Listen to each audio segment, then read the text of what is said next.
All right, yes, today we're going to be talking about the dog family, Canidae, and primarily these three dogs of North America, the red fox, coyote, and wolf. Hummingbird feeders. I'm going to start with the red fox, the smallest of the three dogs. Of course, red foxes occur in New Hampshire along with gray foxes, which are not as common. But red foxes are one of the most widely distributed carnivores on Earth. There's 45 subspecies classified, and they come in many different habitat niches throughout the world. The gray fox apparently was much more common before human habitation. It was a forest fox and did not do as well when humans showed up and started cutting the forest down. So it is much more rare today than the red fox. But this is one of five fox species in North America, the others being the gray fox, swift fox, kit fox, and Arctic fox. This is a typical red fox coloration, at least in the West. I've only seen fox tracks so far in New Hampshire. I haven't seen any fox in person.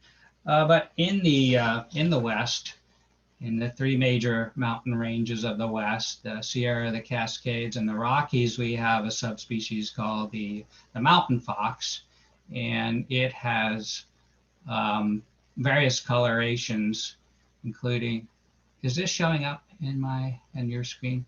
Can I get rid of that? That bar? No, we don't see the bar. Oh, okay. Including this very bright red coloration, very pale coloration, and some of these mountain foxes are actually half gray in the rear and half red in the front, and then a very dark phase here called a cross fox, where it has a black cross across the top of the back, the shoulders, and the back. And I've even seen a pure black red fox in Yellowstone Park, although I didn't get any photos of that one. Red foxes are typically solitary unless they have kits or are courting with the male. But this fox is hunting amongst bison feeding craters. That snow is all churned up from bison that have been pawing at the snow to get down to the grass. And it makes a convenient way for the fox to get down at ground level, where there might be some mice and voles scurrying around, or it might be able to stir up some of those small mammals which it feeds on primarily. In the summer, they can eat a wide variety of things, including reptiles and amphibians, insects, birds, bird eggs, things like that. But in the winter, it's primarily small mammals under the snow. When the snow gets deep, foxes have to spend a lot more time during the day hunting. They are typically nocturnal, much more nocturnal, and you don't see them a lot because of that. But when the snow's deep, they have to put in extra time hunting, and it takes a lot of energy to get down through that deep snow to access those mice and voles. I've included some video clips. Hopefully these will work out, but all of these videos came from a good friend of mine, Bob Landis, who's a wildlife filmmaker based in Gardner, Montana. And this is a fox hunting.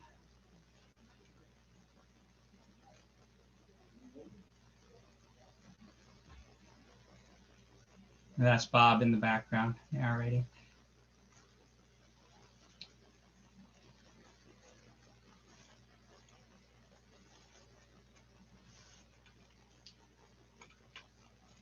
So the fox uses that leaping mechanism to break through the crust and get down through the snow to the mammals. But these foxes are also perfectly willing to use carcasses and become scavengers. This fox came across a wolf-killed bull elk and was more than happy to clean up some of the scraps that were left after the wolves were finished feeding on it. And I want to talk just a little bit about wolf, coyote, and fox interactions. Of course, the wolf being the largest of the three, it's more powerful and certainly able to intimidate the other two, but it is very accepting of the foxes, and they will feed sometimes right beside wolves on carcasses. However, they seem to hate coyotes with a vengeance and will kill them and chase them. I'll show some chases a little later, but early on in the Yellowstone wolf recovery, wolves killed a lot of coyotes directly. So they see them more as a competitor, probably because of the closer in size, although definitely a lot smaller than wolves. They're more similar, and they utilize similar food sources. But for now, I'm going to move on to coyotes. Of course, coyotes are very common throughout the United States. Initially, they were more of a prairie dog, and they moved eastward with colonization. They did very well with humans after wolves were eliminated in our colonization process. We got rid of these large wolves that were more of a threat to livestock, not necessarily to people, but they were perceived as a threat, so they were eliminated, and coyotes quickly moved in to fill the void, and they do much better with humans. They're very adaptable around humans. They are quite secretive a lot of times and wary of humans. Most of the coyotes I've seen so far in New Hampshire have been dead ones laying along the side of the road, but the ones I have seen are very quick to disappear, and that's a similar trait in the West as well. They've been heavily persecuted by humans and still are today.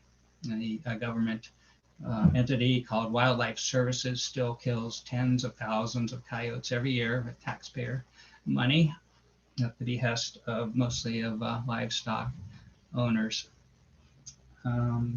Let's see, I'll just say a little bit about the eastern coyote. You might know it's generally quite a bit larger than other coyotes. It seems to be a separate subspecies and has quite a bit of wolf DNA in its makeup, shown by recent genetic studies. But all the coyotes I'm going to be showing are western coyotes. Just a comparison here between coyotes and wolves. Aside from the size difference, in the West, coyotes are 20 to 25 pounds and wolves are 90 to 110 pounds. But if you don't see them together, or you see a coyote at a distance, it can be confusing, and a lot of people misidentify coyotes as wolves. A couple of key features: the ears relative to the head size on the coyote, kind of a more smaller, narrow, delicate snout. Wolf has kind of a blunter snout and smaller ears. And then the tail, it's quite bushy and often black tipped on the western coyote.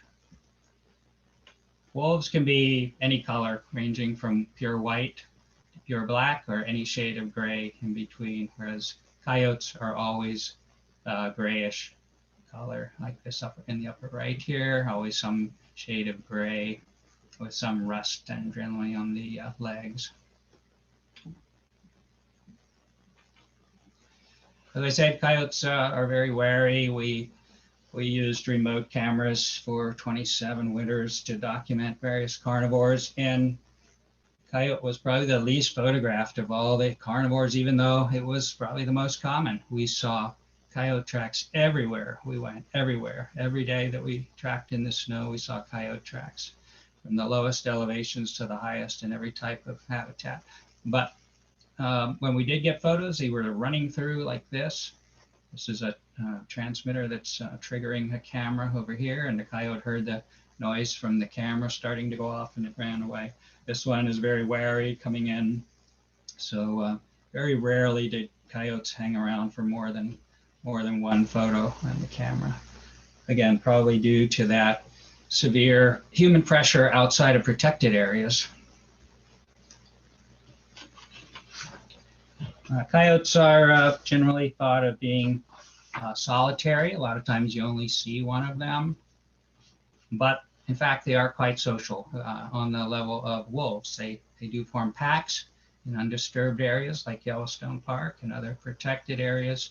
In Yellowstone, prior to wolf the Wolf Recovery Project, we saw a pack of 22 coyotes in northern Yellowstone, and the whole northern Yellowstone range was filled with coyote territories, one against the other for about 40 miles through northern range habitat. So they quickly moved in after wolves were extirpated. Oops.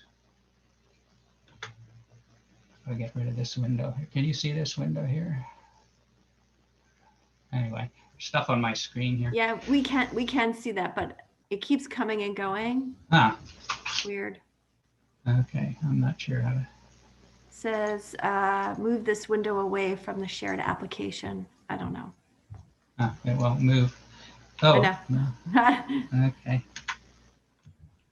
Now my photos I won't know. move. You have to go backwards. Use.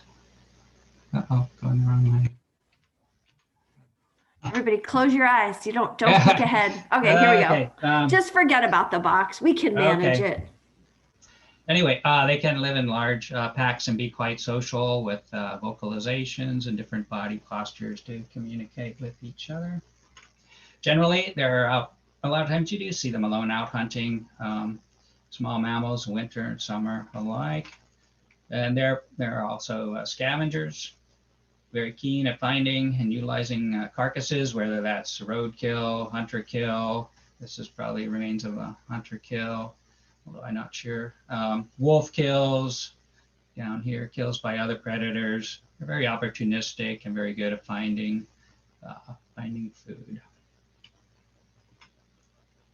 Again, they are quite social. Here's a pair, especially in the winter, they pair up for breeding, and you see them together a lot, scent marking their territories, defending their territories from other coyotes and so forth.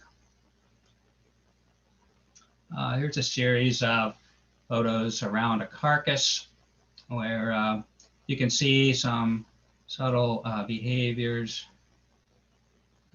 More aggressive coyotes in here with the good stuff, and this kind of more submissive coyote back here, crouching low, trying to sneak in and get something without being punished. Here, they're fairly spread out. This kind of hair along the ridge line, the ruff, is very typical of younger subadult coyotes. And then a mouth gape, alligator gape position, getting more aggressive towards these other coyotes that are trying to feed on the carcass. And finally, some fighting over here. So around these carcasses, especially when coyotes are gathering, there's a lot of different types of social behavior that you can observe and see them interacting and developing or demonstrating the hierarchy around these feeding areas if food is limited. And get rid of this silly thing here. So with that, I'm going to move on to wolves and spend the rest of the time talking about wolves. Wait, hey, Steve, I have a couple of questions for you. Oh, yeah, sure. Can we just take a few minutes? Okay, first, there was a question about foxes and the blue phase of foxes and where the blue phase occurs. I don't know about that. That sounds like it might be an Arctic fox situation, but I don't really know. The Arctic foxes are kind of a creamy, tawny, brown, white in the summer, and then, of course, they turn pure white in the winter.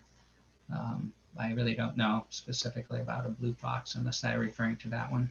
Yeah, that could have been, it was seen in Churchill, so that makes sense then. Yeah, probably the summer. Yeah, here's a question for you that I had about the impact of the reintroduction of wolves in Yellowstone on the coyote population. Have you seen that a lot? Oh, great. Okay. All Go right. ahead. I was just going to say you're going to get into that. Yeah, but if you want to give me your question, I'll make sure I address That was just the question. How did the reintroduction of wolves impact the coyote population? Yeah, it was significant because, as I said, coyotes had pretty much taken over all available wolf habitat, so they had to adjust when their bigger cousins showed up on the scene. Cool. I'll show you some photos of that and talk about that more. Super. Well, the plight of the wolf in North America was one of disappearing, fading out, and disappearing at human hands. Even federal agencies like the Park Service were actually mandated to kill wolves in the early 1900s, and they did a good job of that. We killed them by shooting, by trapping, by poisoning, any method you can imagine, by introducing parasites like mange, the mites that create mange. We were very nasty to these animals and did a good job of extirpating them from most of the country. Oh, geez. Not moving now. Geez. Steve, maybe while you figure that out, could you just go back for a minute? Are you saying that humans intentionally introduced mange into wolf populations as a Yeah, source? that's what I'm saying. And Wow. rabies in some cases. Yeah. God, are you serious? Yeah. Yeah. So how would they do that? How would they introduce mange? Oh, maybe through a mangy dog or mangy coyote that they found, just to, turn it loose into Wow. wolf range, and it spreads very quickly once it's in a population of wild dogs. Okay. Or maybe I don't know, maybe they collected the mites and actually put them down into den holes. They put hooks down into den holes and ripped out the pups and things like that. It was really a horrible, horrible situation. Why does this surprise me? Look what we did to people, right? Yeah, Sorry. right. Used Just the a side comment. yeah, they used the same kind of tactics on Native Americans. Trying to get rid of some of this stuff here.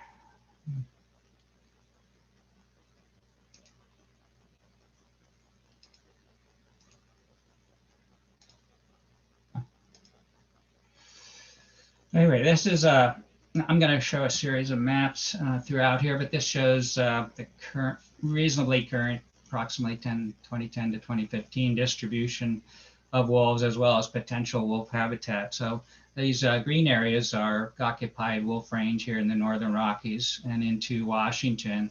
Since this time, they've also moved down into Oregon and even into Northern California. But all of those came from the recovery efforts that I'm going to be talking about here in a bit.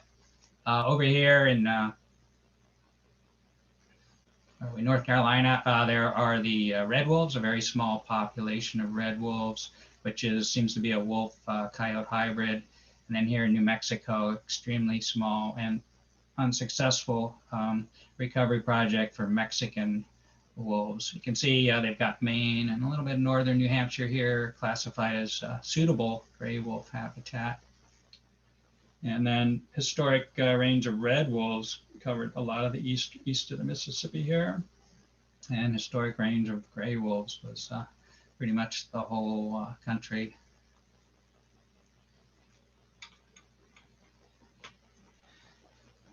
So somewhere around 1980s, we began to talk about recovering wolves in the West. And some of the key people involved in that were, first of all, Aldo Leopold, who was widely regarded as the father of wildlife management in the United States.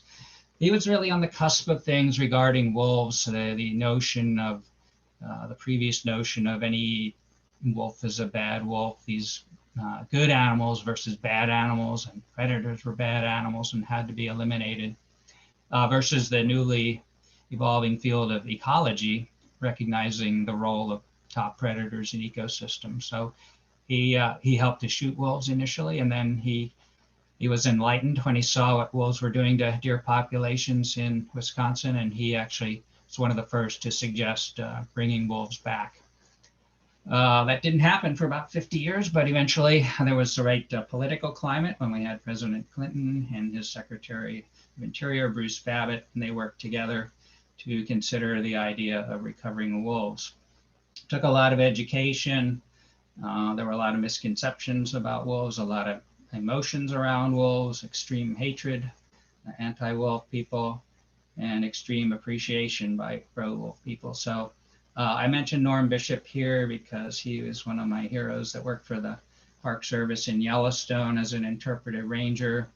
He pioneered or crusaded in the behalf of wolves. He personally talked to over 100,000 people about wolves in a 10 or so year period. He was constantly giving programs on wolves and trying to convince people that the wolves were not evil and that ecologically we should bring them back.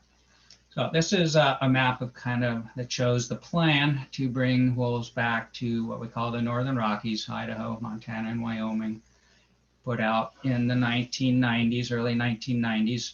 Wolves were already here in northwestern Montana. They came in from Canada on their own, introduced themselves in the 1970s in Glacier National Park primarily. But they expanded the recovery area to include a much larger area here. Central Idaho has 9 million acres of wilderness here. That was a recovery area, and then the Yellowstone recovery area. Canada was a big cooperator in this effort. We had provided elk to Canada to introduce in some of their areas, and so they were happy to return the favor and provide wolves for our reintroduction effort. So the first step here was to build pens for them in Yellowstone National Park. There are the maintenance guys putting up these enclosures, about 1 acre each, 10-foot high fence with the overhang and a 4-foot apron underneath to prevent the wolves from digging out. They put these little dog houses or boxes if the wolves wanted a little bit more shelter. And there was a stream running through each of these to provide a source of water. So that was the prep work on the American side. Meanwhile, in Canada, their biologists were working to track wolves, capture wolves from packs that they thought they could afford to impact with the removal of wolves. So they had veterinarians and trappers capture wolves, examine wolves, take all their vitals, and then load them up in these crates and send them in an airplane to the United States, where they were met by our veterinarians and our team of biologists. The next step was to get the wolves to their pens, to these acclimation pens. So this is kind of like trains, planes, and automobiles, but they first brought them in horse trailers. They put those crates in horse trailers. They drove them through the historic Roosevelt Arch, the northern end of Yellowstone, and they put them on these sleighs, mule-drawn sleighs, brought them over the snow, and finally carried them in, each crate into a pen. This is Bruce Babbitt, Secretary of Interior, Mike Finley, Superintendent of Yellowstone at the time, Molly Beatty, head of the Fish and Wildlife Service, Mike Phillips, head of the Wolf Project, and Jim Everoff, a maintenance guy that led the creation of the pens. So bring the crates in, let the wolves out into these pens. The idea behind the pens was to acclimate them and try to reduce their natural homing instincts, the natural instinct to just turn around and head back to Canada. This is a very, very strong instinct in a lot of animals, and they're amazing in their abilities to go back and find their home territories, even if it's hundreds of miles away. So they wanted to prevent that. They'd invested a lot of time and money and effort into getting them here. They didn't want them to turn around and disappear. The other factor was they didn't want them to immediately run out of the park into cattle country, which Yellowstone is surrounded by ranches on many of its borders. So they didn't want these wolves immediately getting into trouble. So they put them in these pens for 10 weeks and then released them into the wild. I should mention in Idaho, there was a similar effort going on at the same time, but they used what they called a hard release, where they just dumped the wolves out on the ground. As I mentioned, they have 9 million acres of contiguous wilderness there, so they thought it was not as severe an issue if the wolves wandered widely after being dropped there. So both techniques worked, and both were appropriate for their situation. So here are wolves. Steve, here's a quick question. Brett's wondering about any negative interactions between wolves from different packs during the acclimation period, because these were wolves taken from a variety of different packs. They weren't necessarily bonded or connected to each other. Is that correct? They tried to get wolves from the same pack Okay. to put together, because they didn't know what they would do once they were put in these pens, and they were very successful at that. They used 3 different pens. In the first year, in 1995, they brought 14 wolves from Alberta. In 1996, they brought 17 wolves from British Columbia, from a totally different area, to try and increase genetic diversity. So they did, all except for one occasion. They had a female and her daughter from one pack, and they didn't have a male from that pack, so they brought in a male from a different pack. So it was a bit of an experiment, but it worked out great. They liked each other. The male and the female actually bred in the pack and had pups shortly after leaving the pen. So it all worked out. But for the most part, these wolves were familiar with each other in the pen, and therefore there weren't any significant problems. They didn't like the pen. They paced around the edge. You can see they wore trails around the inside of the fence. In one case, they tried to chew their way out and broke their teeth off. That was the second year, and that was the only pen that was located near a snowmobiling area in Yellowstone. It was about a quarter of a mile from a road that was used by snowmobiles, and it's just speculation, but I believe that the noise and the exhaust from the snowmobiles were just driving them crazy, and they went to extreme lengths to try and break out of that pen. But that's the only case where that happened. They had to eat in the pen. There was no natural food in a 1-acre pen, so the Park Service built a walk-in freezer and stored road-killed animals for many months before the wolves were brought in. So there was a supply of dead animals that were hit on the roads inside and outside the park. Volunteers and project people would load these animals in a sleigh, drag them in on sleds or in backpacks, and then drop them off in the pens for the wolves. And my wife and I got to participate in this and observe it. And my wife actually became known as the carcass queen, because her job was to chop these dead animals up into pieces with an axe so that they could then be carried on backpacks. And some maintenance guys were observing her one day doing this near the freezer area, and one of them said, "Hey, little lady, you need a chainsaw for that project." So she never did use a chainsaw, but that was her volunteer job for a while. And then we got to help take the meat into the pens and drop it off. And no one was allowed to stick around and watch the wolves, but we could observe from a hillside at a distance with binoculars. And we did get to see that, for the most part, they were very wary of the meat that smelled like humans. And it took them a long time to settle down and actually feed on the meat that we were dropping off for them. This is a female wolf number 9. Every wolf had all the 31 wolves that were brought in had radial collars and numbers. I mentioned she bred with this is the female that had an unknown male. They bred, and she had these pups, not in the pen, but she and the mate left the pen and left the park right out of the gate. They trekked up over 10,000-foot pass, lots of snow, and went to a town on the edge of the park where her mate was shot and killed by a couple of rednecks out drinking beer. And the Park Service tracked her collar, and found her with 8 little pups in a makeshift den just 3 miles from a motel in Red Lodge, Montana. So they scooped these guys up, tranquilized the female, and brought them back and put them back in the same pen that she and her mate were in initially, until they were all big enough to leave again.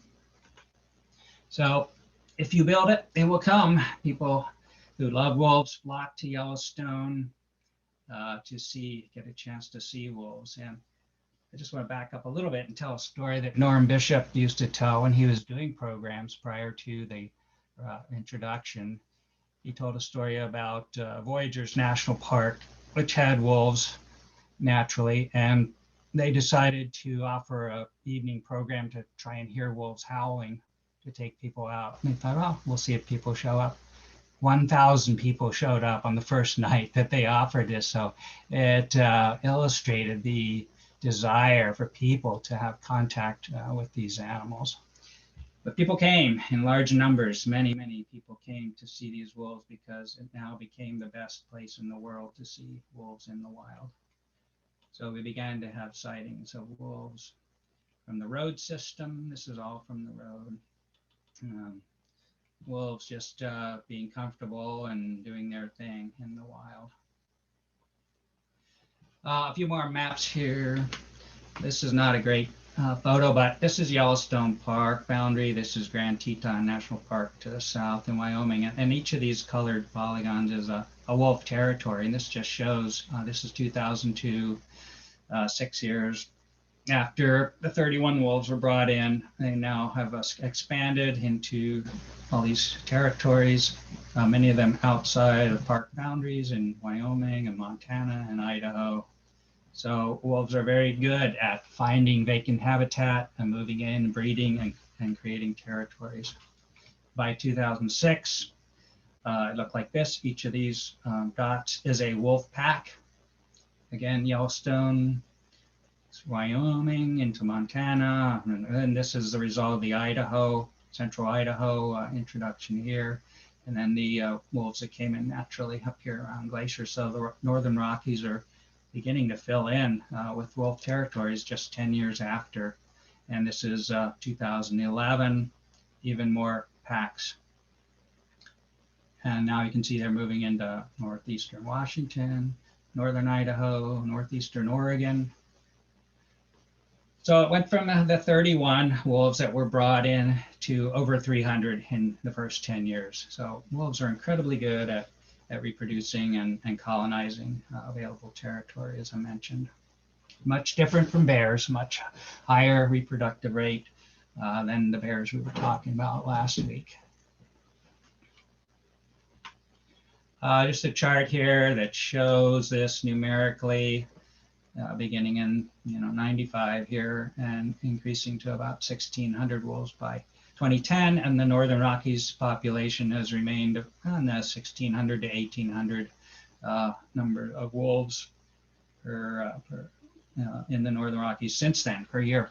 Now we have hunting, and we're going back to killing wolves again through hunting and trapping, and that number is kind of stable right there, and may or may not increase beyond that.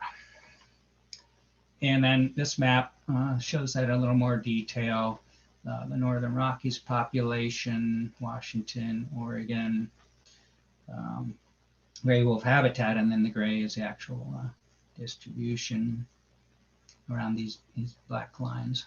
So here's the Great Lakes population. Minnesota, I should mention, has about 3,000 wolves, but you hardly ever see them because it's mostly forested, and you might catch a glimpse of a wolf on a lake or running across a road or something like that. This blue line is interesting. It shows the travel of a particular wolf, one wolf that originated in the Idaho population and went all the way through Oregon and into Northern California. That's just one wolf making that trip. So they're incredibly good at dispersing and colonizing habitat. Any questions on any of the maps or anything? I have a question about New England, because I see that we have the suitable wolf habitat, and I know I've read that, a while ago, way up in the northern kind of corner of Maine, a hunter shot what he thought were a coyote. He shot what he thought was a coyote, but it was a wolf. And I'm just curious if there's any credible sightings or evidence that they are returning somewhat naturally. I don't know. I haven't looked into that. I would say that I doubt that it's likely that wolves would ever establish populations in New England, just because of the numbers of people and the relatively low prey densities. You need a tremendous amount of food for wolves, and it's the same reason I don't think that any of these other areas are really going to see wolf populations. You might have individuals checking it out, or a pack or two, but to really have a population like we have up here, you need a tremendous amount of land and a tremendous amount of prey for those animals to survive over the long term. Wow. So, because all throughout my years of working for the Harris Center, sometimes you hear about organizations that want to reintroduce wolves into like the Adirondacks or the Green Mountains or things like that. But you're saying you don't believe that there could be a viable population because there isn't enough prey and enough habitat? Yeah. There may be enough prey in the Adirondacks, but space is equally important because wolves have territory. They're territorials, and in Yellowstone, the territory is about 100 square miles. But up in the Arctic and places where they're chasing caribou around, they can be 1,000 square miles per territory. And like I said, you might have a pack or two, but that's not a population. That's not genetically viable over the long term. So you need roughly 2,000, like we have here, to really have a genetically viable population over the long term. And I just don't see any other areas where that's going to be possible. Wow. So Bambi just mentioned that Colorado just approved for the reintroduction of wolves by a statewide referendum. 3 million votes were cast and won by 56 votes. And there are currently 2 packs in Colorado. Yeah, like I said, there can be some packs there, and there's there's elk around. How do I get rid of that thing? There's elk in Rocky Mountain National Park, but wolves will quickly decimate that population. You need, like I said, you need a tremendous amount of food. I got a lot more to cover, so I'm going to keep going here. Wolves are highly social. They live in packs. They communicate through tail positions, ear positions, facial expressions, and vocalizations.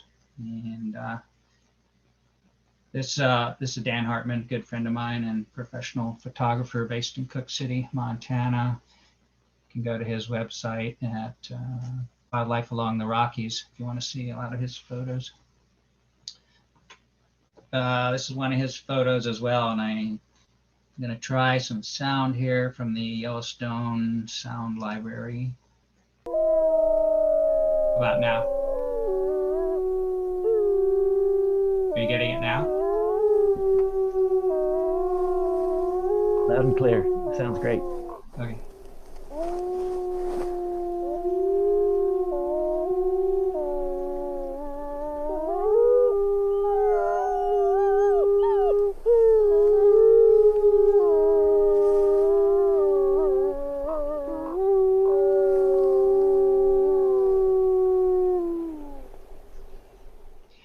People say, why do wolves howl? Well, they howl for a number of reasons. One, to find each other out there if they've got a kill or want to get together. They howl to other wolf packs that might be in the neighborhood to let them know how strong they are, how many they are, and that they're there to defend their territory. And sometimes I think they just howl for the fun of it because they can. Are you got everybody with me? Huh. Are you there, Susie? Yeah, right Okay. here. It's great, fabulous. Okay, all right. I didn't know if I lost you in that transition there. I want to talk a little about wolf denning. These are actual wolf dens from Yellowstone. Sometimes they're under big boulders. This was actually a bear den that was taken over by a wolf. Female number 9 used this den. And they can be, oftentimes they're in heavily wooded areas where they're not visible from anywhere. This one was visible from the road if you knew exactly where to stand. About a half-mile away, you could look right into this den hole when the wolves were using it. This is a backcountry den that we found on a hike. These wolves just den right out in the open. They dug their den.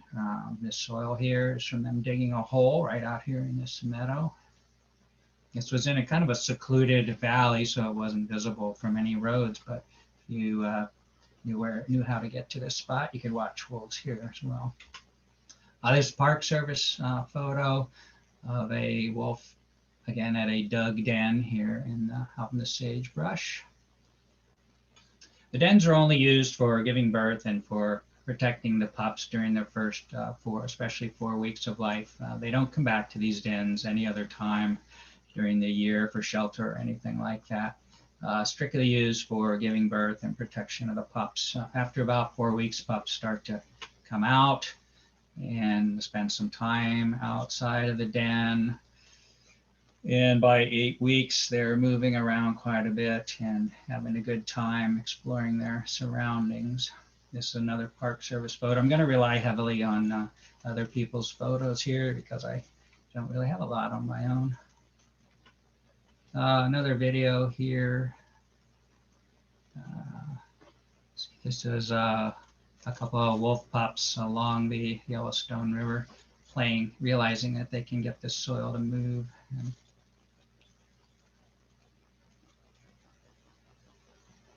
And their babysitter watching on.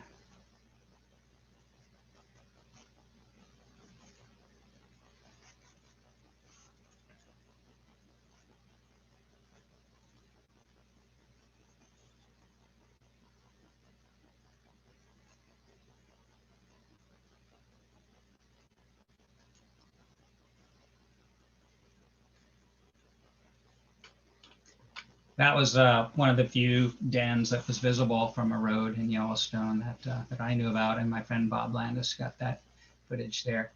I'm going to talk now about hunting and wolf feeding. Again, some more. These are aerial photos from the crew that flies around and tracks the wolves. That's how they're able to get these close-ups of wolves hunting here. A couple of bull elk in the spring. They're just starting to grow their antlers in velvet here. Wolves hunt elk. Here they got two isolated bulls, but if there's a herd of elk, they'll run into the herd, get them moving, and they're very good at assessing the health of any particular elk. And they will pick out one that they want to pursue, and they'll chase that elk until they either capture it, pull it to the ground, or it escapes. They can only run at full speed for 3 to 5 minutes, and then they overheat and have to stop and cool off. So if they don't capture an elk in that amount of time, the elk is free. And their success rate now is about 1 in 10, or 10% of all chases actually result in a kill. Initially, it was much, much higher because there were so many elk. As a result of 60 years of not having wolves, the elk population grew tremendously. There were a lot of marginal animals that were old, arthritic, sick, and slow, and the wolves very quickly killed those. They could basically just run out into a group and grab one. For the first year, we saw many, many kills of that nature. But as they eliminated those marginal elk, it got more difficult, and they had to spend more time hunting to actually make a kill.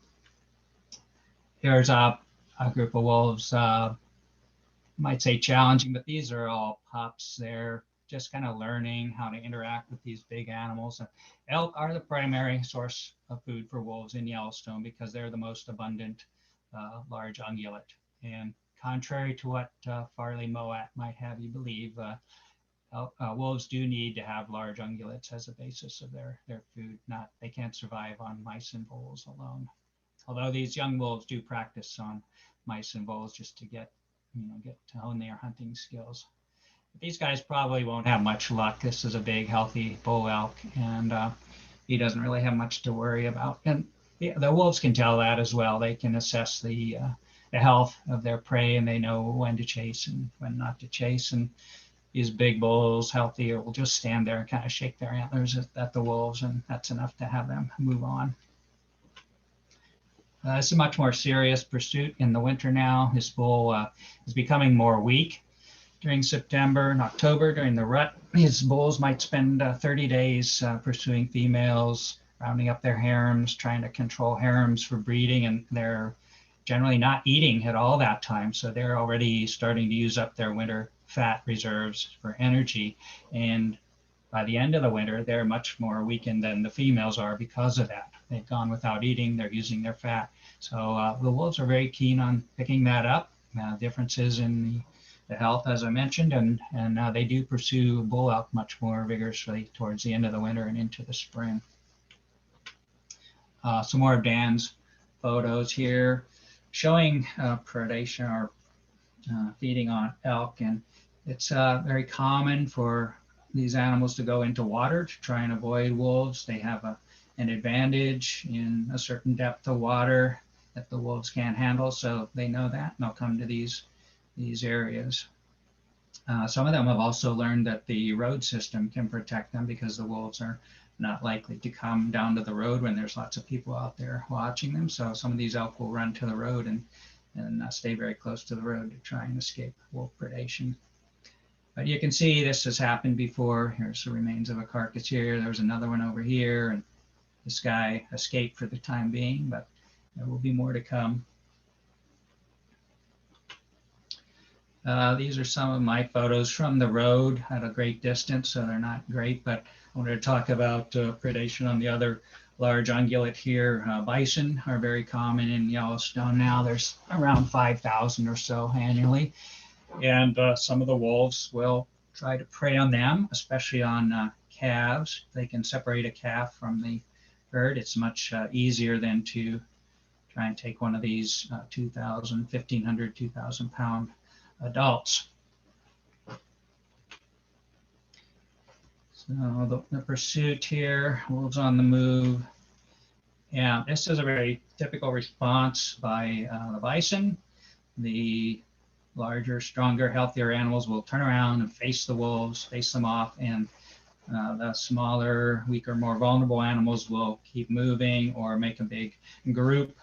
Not quite to the extent that muskox do, but they do form kind of a huddle and let the stronger animals fend off the wolves. And these are very formidable prey. They've got big, heavy horns, big, stout legs and hooves that they can beat on the wolves. So the wolves have to be very cunning and very careful around these prey. It's much more difficult to kill an adult bison than it is to kill an adult elk for wolves. Another situation where the bison are facing off the wolves, the gray one here and black one here, and the wolves are thinking it might be wiser to just move on today. In the winter, it's a very different situation, and this is when the wolves have an advantage. Bison in deep snow tend to string out in single file and walk in each other's tracks. Just as we know, it's much easier to walk in the trail breaker's trail than to blaze your own. So wolves have learned that, and bison do that. So if they can separate a bison out of the pack that's maybe lingering, and there's enough space between it and the other bison, they will surround it. They will start to harass it, run in, nip at it, get it moving. They won't let it lie down to rest. They'll try to get it bleeding in one of the hind legs, and they'll just keep working on it. From friends who have observed this, it can take 8 or 9 hours for them to kill a bison in this way. Whereas with an elk, it's usually over in 3 to 5 minutes. They chase, they bring the elk down by the throat and suffocate it, crush its windpipe, and it's over very quickly. But for bison, it's a much more drawn out affair. This is another aerial photo by the Park Service Wolf Project staff. And oops, got another video here of wolves coming to a kill that they made earlier out in Hayden Valley, and to show a little live action of wolves coming back to their carcass.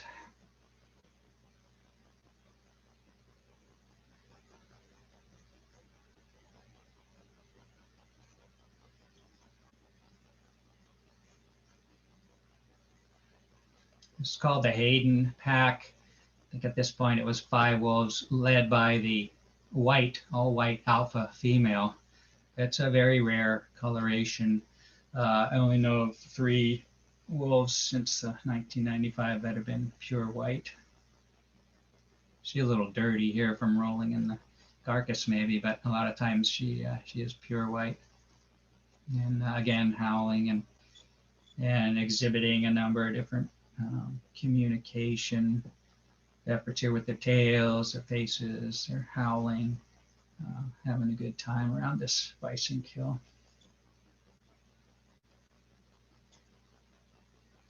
That the higher tail positions are equated with more dominance within the social hierarchy. So we look for that. Let's see, here's another film of a carcass situation with a coyote being chased by a wolf at a carcass. I mentioned early on, a lot of coyotes were killed directly in this situation when they were trying to take advantage of a wolf kill. And the wolves typically will feed for, well, as long as it takes to fill their stomach. They can eat 10 to 15 pounds of meat at a time. And after they do that, they go and sleep it off for 7 or 8 hours and then come back to feed again until the carcass is gone. But in the meantime, other scavengers move in, coyotes, eagles, bears, if it's during this time of year when the bears are out. So the coyotes initially were pretty clueless about the wolves, and many coyotes were killed directly at carcass situations. As those animals were removed, the remaining ones got much more wary, and Darwinianism moved in, and these smarter ones survived and continued to live amongst the wolves. Albeit the wolves had some strong influences on coyotes. They, in addition to killing them directly, they had indirect effects like causing them to move their den sites to lower quality areas because the wolves took over their denning areas and subsumed them in their territories, causing them to hunt in different ways at different times, maybe not as efficiently, and then reducing their use of even natural carcasses, which they didn't have as great access to. So coyote numbers reduced tremendously during the first 10 years of the project, back to probably what was a more normal and more sustainable situation than it was without the presence of wolves. Here, tables are turned and the coyotes are chasing a wolf out of their territory. A couple of photos as they get closer to the wolf. You can see the size difference. The coyotes are very quick and can turn and maneuver much more adeptly than the wolf can. So, you know, if they're not outnumbered by a large number of wolves, they definitely have an advantage with a single wolf. This is another Bob Landis film around a coyote den site.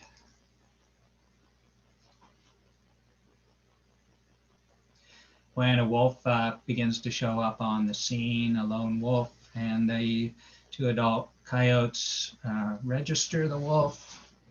They go out to meet it, and they give the signal for the coyote pups to head back into the den as the lone wolf shows up. Coyotes come out towards the wolf, and the wolf begins to chase them.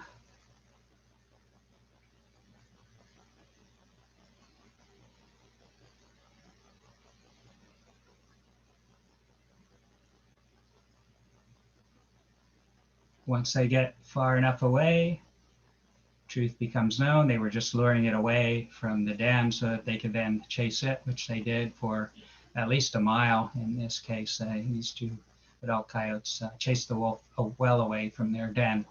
Wolves have been known to dig up coyote dens, kill their pups, as another way of reducing this competition between the 2 species. But the ones that, as I said, the ones that have survived are very smart about wolves and know what they can get away with, and they're extremely defensive about their denning site and their pups. Another predator in Yellowstone, top predator, is a mountain lion. We know of a number of interactions between lions and wolves. It's been documented of wolves killing mountain lions in Yellowstone and lions killing wolves. So it can go a couple different ways. I know of one situation where a female lion and her 3 nearly grown kits came upon or killed an elk and were feeding on it, and a wolf pack showed up and killed 2 of her kittens the first day, and then they came back the next day and did the same thing, killed her remaining kitten. So she lost all of her kittens that year. She was able to escape and climb up a tree and get away. So as I mentioned with bears, you know, it's a situation of who's the hungriest, who's able to maneuver, and partially numbers. If there's a number of wolves against a single mountain lion and got them away from a tree, the lion, won't have much of a chance.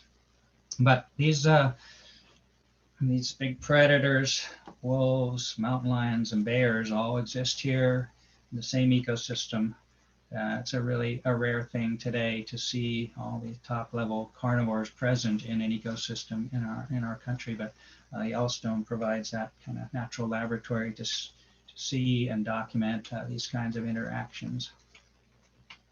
And then the final big carnivore here, the grizzly bear. Got a couple more Bob Landis clips to show you about bear and wolf interactions around carcasses.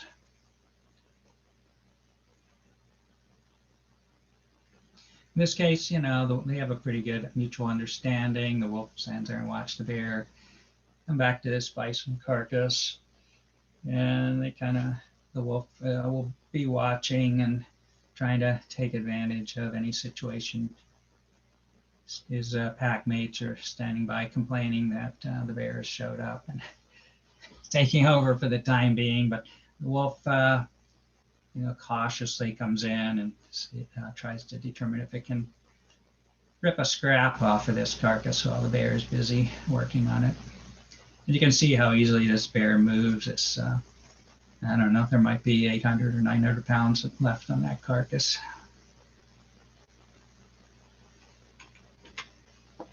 And then situation with a bear family.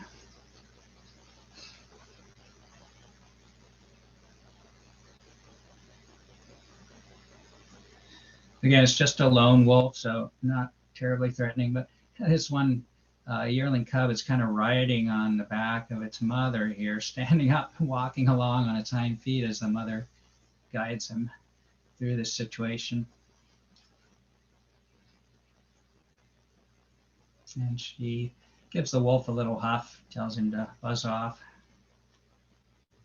Cubs are staying very, very close because this is all new to them, and they're going to follow mom's instructions very closely in this situation. There she goes, chasing him off again.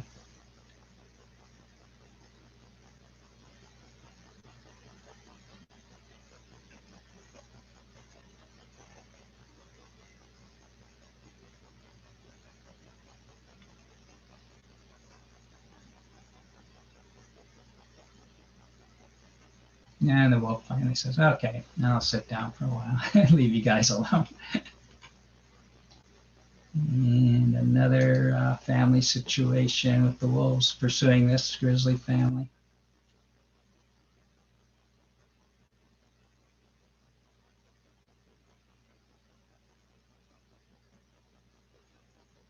Yeah, nothing really serious, you know, they just kind of posture with each other. Neither of them really wants to get in a battle because, you know, either one could inflict serious injury on the other. So they want to do everything they can to avoid direct combat with each other. And that goes back to the mountain lion, especially, you know, being a solitary hunter, they'll do everything they can to avoid conflict with other predators because if they're disabled, you know, they're not going to be able to feed themselves. No one else is going to feed them. That's where wolves have a definite advantage living in a pack. If they break a leg or get kicked in the jaw by a flailing elk, they're going to have the other pack members to help feed them while they're recovering. And then I put these back in just in case my videos didn't work, but I showed you this during the bear program.